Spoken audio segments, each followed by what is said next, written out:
So ನಮಸ್ಕಾರ ಎಲ್ಲರಿಗೂ. ನಾವಿವತ್ತು ಇಂಟರ್ಫಾರ್ಮ್ ಟ್ರ್ಯಾಕ್ಟರ್ ಶೋರೂಮಿಗೆ ಬಂದಿದ್ದೀವಿ. ಸೊ ಬನ್ನಿ 304 ಟ್ರ್ಯಾಕ್ಟರ್ ಬಗ್ಗೆ ಕಂಪ್ಲೀಟ್ ಆಗಿ ಮಾಹಿತಿ ತಿಳ್ಕೊಳ್ಳೋಣ. ಸೊ ನಮಸ್ಕಾರ ಸರ್. ನಮಸ್ಕಾರ ಸರ್, ಈ ಟ್ರ್ಯಾಕ್ಟರ್ ಬಗ್ಗೆ ಸ್ವಲ್ಪ ಮಾಹಿತಿ ಕಂಪ್ಲೀಟ್ ಆಗಿ. ನನ್ನ ಹೆಸರು ಶ್ರೀಧರ್ ಹಿರೇಮಠ ಅಂತ ಹೇಳಿ, ಪುಟ್ಟರಾಜ್ ಏಜೆನ್ಸಿ ಗದಗ್ ಪಾಲುದಾರರು. ಈಗ ನೀವು ಕೇಳ್ದಂಗೆ ಇಲ್ಲಿ ಬಂದಿದ್ದು ನನಗೆ ಭಾಳ ಖುಷಿ ಆಯ್ತು. ಈಗ ನಮ್ಮಲ್ಲಿ 3048 ಅಂತ ಒಂದು ಗಾಡಿ ನಿಂತಿದೆ. ಇಲ್ಲಿ ಈ 3048 ಬಗ್ಗೆ ನಿಮಗೆ ಕಂಪ್ಲೀಟ್ ಆಗಿ ಮಾಹಿತಿನ ಕೊಡ್ತೀನಿ. ಇದು 3048 ಬಂದು ಇಂಡೋಫಾರ್ಮ್ ಅಂತ ಕಂಪನಿ. ಇದು ಕಂಪನಿ ಬಂದು ಹಿಮಾಚಲ್ ಪ್ರದೇಶದ್ದು. ಬೇಸಿಕಲಿ ಇದು ಇಂಡಿಯನ್ ಕಂಪನಿ. ಇದರಲ್ಲಿ ಇದು ಇರುವಂಥದ್ದು HMT ಜಟರ್ ಇಂಜನ್ ಇದೆ. ಇದಕ್ಕೆ HMT ಜಟರ್ ಇಂಜನ್ ಅಂದರೆ ಇದು ನಮ್ಮ ಅಜ್ಜ ನಮ್ಮ ಅಪ್ಪ ಎಲ್ಲರೂ ಯೂಸ್ ಮಾಡುವಂಥ ಗಾಡಿ. ಅದು HMT ಜಟರ್ ಭಾಳ ಓಲ್ಡ್ ಕಂಪನಿ, ಇದು ಹೊಸದನ್ನಲ್ಲ. HMT ಬಂದಾಗಿಂದ ಇದನ್ನು ನಮ್ಮ ಇಂಡೋಫಾರ್ಮ್ ಕಂಪನಿಯವರು ಟೇಕ್ ಓವರ್ ಮಾಡ್ಕೊಂಡಿದ್ದಾರೆ. ಅಂದರೆ ಆ ಕಂಪನಿ ತೊಗೊಂಡು ಅದೇ ಇಂಜನನ್ನು ಇಂಡೋಫಾರ್ಮ್ಗೆ ಬಿಟ್ಟು, ಇದು ಮುಂಚೆಕ್ಕಿಂತನೂ ಇತ್ತು, ಅದ್ರ ಜೊತೆ ಇದನ್ನೊಂದು ಹೊಸದಾಗಿ ಈ ಇಂಜನನ್ನು ಆ್ಯಡ್ ಮಾಡಿದ್ದಾರೆ. ಈ ಇಂಜನ್ ಯಾಕೆ ಆ್ಯಡ್ ಮಾಡಿದ್ದಾರೆ ಅಂತಂದರೆ ಈ ಇಂಜನ್ಗಿರುವಂಥ ರಿಲಯಬಿಲಿಟಿ ಅಂದರೆ ಭರವಸೆ, ಆನಂತರ ಈ ಇಂಜನ್ಗಿರುವಂಥ ಕ್ಷಮತೆ, ಆನಂತರ ಈ ಇಂಜನ್ಗಿರುವಂಥ ಎಣ್ಣೆ ಕಮ್ಮಿ ಇಂಧನದಲ್ಲಿ ಕೆಲಸ ಮಾಡುವಂಥ ತಾಕತ್ತು, ಆ ಮೂರು ವಿಷಯ ಇಟ್ಕೊಂಡು ಇಂಡೋಫಾರ್ಮ್ದವ್ರು ಇದನ್ನು ತೊಗೊಂಡು ಇದನ್ನು ಡೆವಲಪ್ ಮಾಡಿ ಬಿಟ್ಟಿದ್ದಾರೆ. ಈಗ ನೀವು ನೋಡ್ಬೋದು, ಬೇರೆ ಯಾವುದೇ ಗಾಡಿಗಿಂತ ಈ ಗಾಡಿ ಸ್ವಲ್ಪ ಉದ್ದಕ್ಕೆ ಜಾಸ್ತಿ ಬರ್ತೈತಿ, ಲೆಂತ್ ಜಾಸ್ತಿ ಇದೆ. ಇದರಿಂದ ಏನು ಬೆನಿಫಿಟ್ ಅಂತಂದರೆ ಮಕ ಹೇಳೋದಿಲ್ಲ. ನೀವು ಎಷ್ಟೇ ಟೇಲರಿಗೆ ಲೋಡ್ ಹಾಕಿದ್ರು ಮುಂದೆ ಸೈಡ್ ಏನೈತಿ ಮಕ ಹೇಳೋದಿಲ್ಲ. ಆನಂತರ ಅದೇ ರೀತಿಯಾಗಿ ಎಲ್ಲ ಗಾಡಿಗೂ ನೀವು ಬ್ಯಾಟ್ರಿ ನೋಡ್ಬೋದು, ಹೊರಗೆ ಸೈಡ್ ಬರ್ತೈತಿ.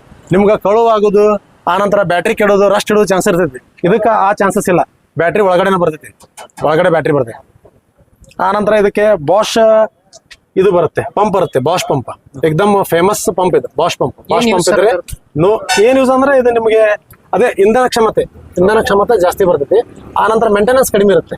ಹಿಂಗಾಗಿ ಬಾಷ್ ಪಂಪ್ ಯೂಸ್ ಮಾಡಿದ್ದಾರೆ. ಆನಂತರ ನಿಮ್ಗೆ ಆಗಲೇ ಹೇಳ್ದಂಗೆ ಇದು ಇಂಜನ್ ಮಾತ್ರ ಜಟರ್ ಇಂಜನ್, HMT ಜಟರ್ ಇಂಜನ್. ಆನಂತರ ಇದಕ್ಕೆ ಇನ್ನೊಂದು ಇಲ್ಲಿ ಇದೆ, DI ಇದೆ, ಡೈರೆಕ್ಟ್ ಇಂಜೆಕ್ಷನ್ ಬರುತ್ತೆ. ಆನಂತರ ಇಲ್ಲಿ ಇನ್ನೊಂದು ನೀವು ನೋಡಬಹುದು ಸಿಮೆಶ್ ಅಂತ ಇದೆ. ಸಿಮೆಶ್ ಅಂದ್ರೆ ಸಿಂಕ್ರಮೈಸ್ಡ್ ಮೆಕ್ಯಾನಿಕಲ್ ಟೆಕ್ನಿಕ್ ಅಂತ ಹೇಳಿ. ಇದನ್ನ ಗೇರ್ ಬಾಕ್ಸ್ ಅಲ್ಲಿ ಯೂಸ್ ಮಾಡ್ತಾರೆ. ಇದಕ್ಕೆ ಗೇರ್ ಬಾಕ್ಸ್ ನಾರ್ಮಲ್ ಟ್ರ್ಯಾಕ್ಟರ್ಗೆ ಬರುವಂತ ಗೇರ್ ಬಾಕ್ಸ್ ಬರಲ್ಲ. ಸ್ಪೆಷಲೈಸ್ಡ್ ಏನ್ ನಾವು ಕಾರಿಗೆ ಯೂಸ್ ಮಾಡ್ತೇವಲ್ಲ, ಆ ಕಾರಿಗೆ ಬಳಸುವಂತ ತಂತ್ರಜ್ಞಾನವನ್ನ ಈ ನಮ್ಮ ಇಂಡೋಫಾರ್ಮ್ ಕಂಪನಿದವರು ಮಾಡಿದ್ದಾರೆ. ಇದರಿಂದ ನಿಮಗೆ ಗೇರ್ ಆಪರೇಷನ್ ಏಕದಮ್ ಈಸಿ ಆಗ್ತೈತಿ. ಕ್ಲಚ್ ನೋಡ್ರಿ, ನೀವು ಒಬ್ಬೊಬ್ರು ಕ್ಲಚ್ ಹತ್ತಿ ನಿಂದಿರ್ತಾರೆ. ಇದೇನಿಲ್ಲ, ಸಿಂಗಲ್ ಸ್ವಲ್ಪ ಬರೇ ಪ್ರೆಸ್ ಮಾಡಿದ್ರೆ ಕ್ಲಚ್ ಹೋಗುತ್ತೆ. ಮೂಮೆಂಟ್ ಏಕದಮ್ ಕ್ಲಚ್ ನಲ್ಲಿ ಆಪರೇಷನ್ ಬಹಳ ಈಸಿಯಾಗಿ ಆಗ್ತೈತಿ. ಅದೇ ರೀತಿ ಗೇರ್ ಕೂಡ ಸೈಡ್ ಗೇರ್ ಬರುತ್ತೆ.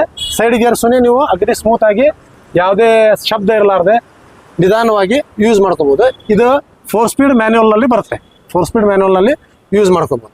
ಆನಂತರ ಅದೇ ರೀತಿಯಾಗಿ ನಮ್ದು ಗಾಡಿ ಎಲ್ಲವೂ ಪವರ್ ಸ್ಟೇರಿಂಗ್ ಬರ್ತೈತೆ. ಪವರ್ ಸ್ಟೇರಿಂಗು, ಆನಂತರ ಹಿಂದೆ ಇದು ಪವರ್ ಸ್ಟೇರಿಂಗ್ ಪಂಪೇ ಬೇರೆ ಬರುತ್ತೆ. ಆನಂತರ ಅದೇನು ನಮ್ದು ಹೈಡ್ರಾಲಿಕ್ ಯೂಸ್ ಮಾಡ್ತಾರಲ್ಲ ಅದನ್ನು ಬೇರೆ ಬರುತ್ತೆ. ಯಾವುದೇ ಕಂಪ್ನಿಯಲ್ಲಿ ಇರಲಾರಂಥ ಫೆಸಿಲಿಟಿ ನಮ್ಮ ಗಾಡಿಯಲ್ಲಿ ಇದೆ. ಇದು 50 HP. ಇದೇ ಥರ ಸೇಮ್ ನಿಮಗೆ ನಮ್ಮಲ್ಲಿ ಸ್ಟಾಕ್ ಇಲ್ಲ, ಈಗ ಅದು ಹೊರಗಡೆ ಹೋಗಿದೆ. ನೆಕ್ಸ್ಟ್ ಸ್ಟಾಕ್ ಬಂದಾಗ ನಿಮ್ಗೆ ತೋರಿಸ್ತೇನೆ ಅದನ್ನು. ಅದಕ್ಕೆ ರಿವರ್ಸ್ PTO ಅಂತ ಬರ್ತೈತಿ. ಆ ರಿವರ್ಸ್ PTO 38 HP ಅಲ್ಲೇ ಬರುತ್ತೆ ನಮ್ದು. ಬೇರೆ ಯಾವ ಗಾಡಿಗೂ ಯಾವುದೇ ಕಂಪ್ನಿ ಒಳಗೂ ಆ ಫೆಸಿಲಿಟಿ ರಿವರ್ಸ್ PTO 40 HP ಒಳಗೆ ಇಲ್ಲ. ನಮ್ಮ ಗಾಡಿಗೆ 35 HP 38 HP ಗಾಡಿಗೆ ಕೊಟ್ಟಿದ್ದಾರೆ.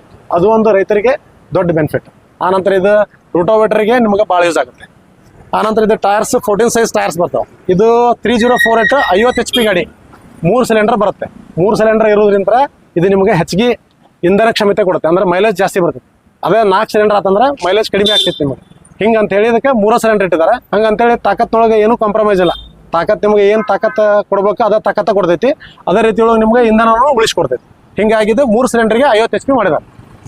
ಆನಂತರ 1800 ನಿಮಗೆ ಇದು ಲಿಫ್ಟ್ ಕೆಪಾಸಿಟಿ ಬರ್ತೈತಿ. 1800 ಲಿಫ್ಟ್ ಕೆಪಾಸಿಟಿ ಬರ್ತೈತಿ. ನೀವು ಯಾವುದೇ ಕೆಲಸನೂ ಮಾಡ್ಕೋಬಹುದು. ಹೆಚ್ಚಾಗಿ ಇದನ್ನು ಡಬಲ್ ಟೇಲರ್ ಹಾಕಿ ನಮ್ಮ ಬೆಳಗಾವಿ ಸೈಡಲ್ಲಿ, ಬೆಳಗಾವಿ ಡಿಸ್ಟಿಕ್ನಲ್ಲಿ ಭಾಳಷ್ಟು ಜನ ನೋಡ್ರಿ, ನಿಮಗೆ ಇದನ್ನು ಕಬ್ಬಿನ ತೊಗೊಂಡು ಹೋಗೋದಕ್ಕೆ ಜಗ್ಗೋದಕ್ಕೆ ಯೂಸ್ ಮಾಡ್ತಾರೆ. ಒಂದು ಅವ್ರಿಗೆ ಮಕ ಹೇಳಲ್ಲ, ಆನಂತರ ತಾಕತ್ತು ಜಾಸ್ತಿ ಐತಿ. ಮೂರನೇದ್ದು ಇಂಧನ ಕ್ಷಮತೆ ಐತಿ. ಅವ್ರು long distance 60 kilometre 70 kilometre 100 kilometre 200 ಕಿಲೋಮೀಟರ್ವರೆಗೂ ಶುಗರ್ ಫ್ಯಾಕ್ಟ್ರಿಗೆ ಕಬ್ಬು ಹಾಕಕ್ಕೆ ಹೋಗ್ತಾರೆ. ಅಷ್ಟು ಹೋದ್ರೂ ಒಂದೇ single ride without stop engine ನಮ್ದು ಹೋಗಿ ಆ ಸರಕುಗಳನ್ನು ಸಲೀಸವಾಗಿ ಮುಟ್ಟಿಸ್ಬರ್ತದೆ. ಇನ್ನೊಂದು ಇದ್ರೊಳಗೆ ಫೆಸಿಲಿಟಿ ಏನೈತೆ ಅಂದ್ರೆ, ನೀವು ಯಾವಾಗ ಡೀಸೆಲ್ ಹಾಕ್ಸೋ ಮುಂದೆ ಡೀಸೆಲ್ ಟ್ಯಾಂಕ್ದೊಳಗೆ ನೀರಿಗೆ ಹೋಯ್ತಪ್ಪ ಅಂತಂದ್ರೆ ಆ ನೀರು ಇಲ್ಲೇ ಸಪ್ರೇಷನ್ ಆಗ್ಬಿಡುತ್ತೆ, ಇಲ್ಲೇ ಕುಂದಿರ್ತೈತಿ. ಡೀಸೆಲ್ ಅಷ್ಟೇ ಸರ್ಕ್ಯುಲೇಷನ್ ಮಾಡುವಂಥ ಒಂದು ಸಿಸ್ಟಮ್ ಇದ್ರೊಳಗೆ ಇಟ್ಟಿದೆ. ಹಿಂಗಾಗಿ ಈಗ ಇಂಜನಿಗೆ ಯಾವುದೇ ನೀರು ಮಿಕ್ಸ್ ಆದ್ರೆ ಇಂಜನಿಗೆ ಯಾವುದೇ ಥರ ಅಂತ ಧಕ್ಕೆ ಆಗೋದಿಲ್ಲ. ಈ ನಮ್ಮ ಇಂಡೋಫಾರ್ಮ್ ಗಾಡಿನಲ್ಲಿ ಭಾರತೀಯತೆ ಅನ್ನೋದು ತುಂಬಿ ತುಳುಕ್ತೈತಿ. ಹೆಂಗಪ್ಪ ಅಂತಂದ್ರೆ ನೀವು ಇಂಡಿಕೇಟರ್ ಒಳಗೆ ನೋಡ್ಬೋದು, ಕೇಸರಿ ಬಿಳಿ ಹಸಿರು ಇದ್ರಾಗ ನಿಮ್ಗೆ ಸ್ಪಷ್ಟವಾಗಿ ಕಾಣ್ತೈತೆ ರಾತ್ರಿ. ಆನಂತರ ಇದು ನಿಮ್ಗೆ ಲೋಗೋ ಬರ್ತೈತೆ, ಮೇಕ್ ಇನ್ ಇಂಡಿಯಾ ಅಂತೇಳಿ. ಅಂದ್ರೆ 100ಕ್ಕೆ 100 ಸ್ವದೇಶಿ ಗಾಡಿ ಇದು. ಇದರಲ್ಲಿ ಯಾವುದೇ ಒಂದು ಸಣ್ಣ ತುಕುಡಿ ಸುನಿನೂ ನಾವು ಹೊರದೇಶಂತ್ರ ಆಗಲಿ ಹೊರಗಿಂತ ತರಿಸಾಗಲಿ ಯಾವುದೇ ಒಂದು ಸಾಮಾನನ್ನು ಯೂಸ್ ಮಾಡಿಲ್ಲ. ಅದ್ರ ಸಲುವಾಗಿ ಅದರ ಪ್ರತೀಕವಾಗಿ ಇದನ್ನು 100% ಸ್ವದೇಶಿ ಅಂತೇಳಿ ನಾವು ಹೆಮ್ಮೆ ಅಂತ ಹೇಳ್ಕೋಬಹುದು. ಸರ್ ಫ್ಯೂಲ್ ಕೆಪಾಸಿಟಿ ಎಷ್ಟೈತೆ ಸರ್ ಇದ್ರದ್ದು? ಫ್ಯೂಲ್ ಕೆಪಾಸಿಟಿ ನಿಮಗೆ ಒಮ್ಮೆ 35ರಿಂದ 40 ಲೀಟರ್ವರೆಗೂ ನೀವು ಇದಕ್ಕೊಮ್ಮೆ ಮಾಡಿದ್ರೆ ಹಾಕಿಸ್ಕೋಬಹುದು ಫ್ಯೂಲ್ ಕೆಪಾಸಿಟಿ. ಆ ನಂತರ ಹೊಲದಲ್ಲಿ ಕೆಲಸ ಅಂದ್ರೆ ನಿಮ್ಗೆ ಇದು 7 ಫೂಟಿಂದ ರೂಟೋವೇಟರ್ಸ್ನೇ ಜಗ್ತೈತಿ. ಆದ್ರೆ ನಾವು ರೆಕಮೆಂಡ್ ಮಾಡಲ್ಲ. ನಾವು ರೆಕಮೆಂಡ್ ಮಾಡೋದು 6 ಫೂಟ್. 6 ಫೂಟಿಂದ ನೀವು ಎಷ್ಟೇ ದಿವಸ ನಿರಾತಂಕವಾಗಿ 6 ಫೂಟಿಂದ ನೀವು ರೂಟೋವೇಟರ್ ಹಾಕಿ ಹೊಡಿಬಹುದು. ಆ ನಂತರ ನಿಮ್ಗೆ ಇದು ಕಂಪ್ನಿಲೇ ಫಿಟೆಡ್ ಡ್ಯೂಯಲ್ ಇದು ಬರ್ತೈತಿ. ಈ ನಿಮ್ ನೇಗಲ್ ಕಿಟ್ ಅಂತ ಹೇಳಿ, ಈ ನೇಗಲ್ ಕಿಟ್ ಕಂಪ್ನಿಯವರ ನಿಮಗೆ ಪ್ರೊವೈಡ್ ಮಾಡಿದ್ದಾರೆ. ಅಂದ್ರೆ ನೀವು ನೇಗಲ ಸಲೀಸಾಗಿ ಜೋಡ್ ನೇಗಲನ ಮತ್ತೇನು ಅಲ್ಟ್ರೇಷನ್ ಇಲ್ಲಾರ್ದು ನೇಗಲ ಆರಾಮಾಗಿ ಹೊಡಿಬಹುದು. ಹೊಲ್ದಾಗ ಪರ್ಫಾರ್ಮೆನ್ಸ್ ಏನಾದ್ರು ಹೆಂಗಿದೆ ಸರ್ ಇದ್ರದ್ದು? ಅಂದ್ರೆ ಏನಾದ್ರು ಪ್ರಾಬ್ಲಮ್ ಏನು ಪ್ರಾಬ್ಲಮ್ ಇಲ್ಲ ಸರ್, ಎಕ್ಸಲೆಂಟ್ ಪರ್ಫಾರ್ಮೆನ್ಸ್. ನಮ್ಮಲ್ಲಿ ಕಸ್ಟಮರ್ ಇದಾರೆ, ಯೂಸ್ ಮಾಡಿದಾರೆ. ಇನ್ನೂ ಯಾರಂತರೂ ಒಂದ್ ಸಿಂಗಲ್ ಕಂಪ್ಲೇಂಟ್ ಇಲ್ಲ. ಮತ್ತೆ ಅವ್ರು ಬೇರೆದವ್ರು ರೆಕಮೆಂಡ್ ಮಾಡಿದಾರೆ ಗಾಡಿ ತಗೋ ಅಂತ ಹೇಳಿ. ಅವರು ಬಂದು ನಮ್ಮಲ್ಲಿ ಎನ್ಕ್ವೈರಿ ಮಾಡಿದ್ದಾರೆ. ಮೂವ್ಮೆಂಟ್ ಆಗ್ತಾ ಇದೆ. ಬೇರೆ ಟ್ರ್ಯಾಕ್ಟರ್ ಮತ್ತೆ ಈ ಟ್ರ್ಯಾಕ್ಟರ್ ಏನ್ ಡಿಫ್ರೆನ್ಸ್ ಸರ್? ಅಂದ್ರೆ ಈ ಟ್ರ್ಯಾಕ್ಟರ್ನ ಯಾಕೆ ಚೂಸ್ ಮಾಡಬೇಕು ಕಸ್ಟಮರ್ ಈಗ? ಅದೇ ಹೇಳಿದ್ನಲ್ಲ, ಅಂದ್ರೆ ನಿಮ್ಗೆ ಹೆಚ್ಚಿಗೆ ಫೆಸಿಲಿಟಿ ಬೇಕಂದ್ರೆ ನಿಮ್ಗೆ ಸ್ಮೂತ್ ಗೇರ್ ಆಪರೇಷನ್ ಆಯ್ತು. ಹೇಳಿದ್ನಲ್ಲ ನಿಮ್ಗೆ ಸಿಮೆಸ್ ಸಿಂಕ್ರೋಮೈಸ್ಡ್ ಇದಕ್ಕೆ ಇದನ್ನ ಹಾಕಿದ್ದಾರೆ, ಗೇರ್ ಬಾಕ್ಸ್ ಹಾಕಿದ್ದಾರೆ. ಆ ಸಿಂಕ್ರೋಮೈಸ್ ಗೇರ್ ಬಾಕ್ಸ್ ಹಾಕಿದ್ರಿಂತ ಸ್ಮೂತ್ ಆಗಿ ಹ್ಯಾಂಡಲ್ ಮಾಡ್ಬೋದು. ನಿಮ್ಗೆ ಗೇರ್ ಹಾಕೋ ಮುಂದೆ ಯಾವುದೇ ಶಬ್ದ, ಇವು ಉಳ್ಕಿದ ಗಾಡಿ ನೀವು ನೋಡ್ತೀರಿ, ಎಲ್ಲ ಗಾಡಿ ಅಂತಲ್ಲ, ಕೆಲವೊಂದಿಷ್ಟು ಗಾಡಿ ಸೌಂಡ್ ಮಾಡ್ತೀವಿ. ಆ ನಂತರ ಕ್ಲಚ್ ನೀವು ಹೆಚ್ಚಿಗೆ ತಾಕತ್ ಹಾಕಿ ಪ್ರೆಷರ್ ಮಾಡ್ಬೋದು. ನಮ್ಮ ಗಾಡಿ ಹಂಗೆಲ್ಲ ಏನು ಸಲೀಸಾಗಿ ನೀವು ಪ್ರೆಷರ್ ಹಾಕಿದ್ರೆ ಸ್ವಲ್ಪ ಮುಟ್ಟಿದ್ರೆ ಸಾಕೆ ಕ್ಲಚ್ ಮತ್ತೆ ಗೇರ್ ಆಪರೇಟ್ ಆಗ್ತಾವ ಸರ್. ಆಮೇಲೆ ಡ್ರೈವಿಂಗ್ ಅಂದ್ರೆ ಕಂಫರ್ಟೇಬಲ್ ಇದೆಯಾ ಸರ್? ಅಂದ್ರೆ ಸೀಟ್ ಗೀಟ್ ಎಲ್ಲ ಪವರ್ ಸ್ಟೇರಿಂಗ್ ಇದೆ, ಅಡ್ಜಸ್ಟೇಬಲ್ ಸೀಟ್ ಇದೆ. ನಿಮ್ಗೆ ಹೆಂಗ್ ತಕ್ಕಂಗೆ ಅವ್ರ ಆಕಾರ ತಕ್ಕಂಗೆ ಗಿಡ್ ಇದ್ದವ್ರು ಮುಂದೆ ಸರಿಸ್ಕೋಬಹುದು, ಎತ್ತರ ಇದ್ದವ್ರು ಹಿಂದಕ್ಕೆ ತಗೋಬಹುದು, ಹೈಟ್ ಮಾಡ್ಕೋಬಹುದು, ಲೋ ಮಾಡ್ಕೋಬಹುದು. ಎಲ್ಲ ಆಪ್ಷನ್ ನಿಮ್ಗೆ ಸೀಟ್ ನಲ್ಲಿ ಕೊಟ್ಟಿದ್ದಾರೆ. ಆನಂತರ ಗೇರನ್ನು ನಿಮ್ಗೆ ಸೀಟ್ ಬಾಜುಕ ಬರೋದ್ರಿಂದ ಡ್ರೈವಿಂಗ್ ಇನ್ನೂ ಕಂಫರ್ಟ್ ಆಗ್ತೈತಿ. ಮ್ಯಾನ್ಯುವಲ್ 4 ಗೀರ್ ಸ್ಪೀಡ್ ಒಳಗೆ ಬರ್ತೈತಿ. ಹೈಡ್ರಾಲಿಕ್ ನಿಮ್ಗೆ ರೈಟ್ ಸೈಡ್ ಕೊಟ್ಟಿದ್ದಾನ. ರಿವರ್ಸ್ ಸ್ಪೀಡ್ ಅಲ್ಲೇ ಲೆಫ್ಟ್ ಸೈಡ್ ನಲ್ಲಿ ಕೊಟ್ಟಿದ್ದಾನ. ಹೈ ಗೇರ್ ಲೋ ಗೇರು ಅಲ್ಲೇ ಕೊಟ್ಟಿದ್ದಾನ. ನಿಮ್ಗೆ ಗಾಡಿ ಆಪರೇಟ್ ಮಾಡೋರಿಗೆ ಡ್ರೈವರ್ಗೆ ಎಕ್ದಮ್ ಈಸಿ ಐತಿ. 90 ಡಿಗ್ರಿ ಒಳಗೆ ಗಾಡಿ ಕಟ್ ಆಗ್ತೈತಿ. ಒಂದ ಹ್ಯಾಂಡಲ್ದೊಳಗೆ ಕಟ್ ಆಗ್ತೈತಿ ಗಾಡಿ. ನಮ್ಮ ಎಲ್ಲ ಗಾಡಿನೂ ಪವರ್ ಸ್ಟೇರಿಂಗ್ ಬರ್ತಾವು. ಹಿಂಗಾಗಿ ಇದನ್ನ ತಗೊಳ್ಳಿ ಅಂತ ರೆಕಮೆಂಡ್ ಮಾಡ್ತೀನಿ. ಆನಂತರ ಪ್ರೈಸ್ದೊಳಗೂ ನಿಮ್ಗೆ ಇಷ್ಟೆಲ್ಲ ಫೆಸಿಲಿಟಿ ಕೊಟ್ಟರು ಪ್ರೈಸ್ದೊಳಗೂ ಏನೂ ನಿಮ್ಗೆ ಹೈ ಪ್ರೈಸ್ ಇಟ್ಟಿಲ್ಲ. ಯಾವುದೇ ಗಾಡಿಗೆ ಇಷ್ಟು ಫೆಸಿಲಿಟಿ ಇದ್ದ ಗಾಡಿ ನೀವು ಹೋಗಿ ಕಂಪೇರ್ ನಮ್ಮ ಗಾಡಿಗೆ ಮಾಡಿದ್ರೆ ನಿಮ್ಗೆ 20,000 ರಿಂದ 30,000 ರೂಪಾಯಿ ರೈತರಿಗೆ ನಾವು ಕಡಿಮೆ ರೇಟ ಇಟ್ಟಿದ್ದೀವಿ. ಎಷ್ಟೈತೆ ಸರ್ ಇದ್ರ ರೇಟ್ ಇವಾಗ? ಇದ್ರ ರೇಟ್ ನಿಮ್ಗೆ ಈಗ ಆನ್ ರೋಡ್ ಪ್ರೈಸ್ ಬಂದು ನಿಮ್ಗೆ 7,50,000 ರೂಪಾಯಿ ಬೀಳ್ತೈತೆ. ಇದಕ್ಕೆ ಯಾವುದೇ ಎಕ್ಸ್ಚೇಂಜ್ ಇರುವುದಿಲ್ಲ. ಇದು ಡೈರೆಕ್ಟ್ ಪ್ರೈಸ್ ಹೇಳಾಕತ್ತೇನೆ, ಡೈರೆಕ್ಟ್ ಪ್ರೈಸ್. ನೀವು ಅದಕ್ಕೆ ನಂತರ ಅದೇ ರೀತಿ ನಿಮ್ಗೆ ಫೈನಾನ್ಷಿಯಲ್ ಫೆಸಿಲಿಟಿನೂ ಚಲೋ ಐತಿ. HDFC bank one of the standard bank ಆದಂತ HDFC ಬ್ಯಾಂಕ್ ಇಂದ ನಿಮ್ಗೆ ಲೋನ್ ಮಾಡಿಸ್ಕೊಡ್ತೀವಿ. ಆ ನಂತರ ನಮ್ದು ಇಂಡೋ ಫಾರ್ಮ್ದವ್ರದ್ದು ಬರೋಟಾ ಫೈನಾನ್ಸ್ ಅಂತ ಇದೆ, ಬರೋಟಾ ಫೈನಾನ್ಸ್ ನಲ್ಲಿನೂ ಮಾಡಿಸ್ಕೊಡ್ತೀವಿ.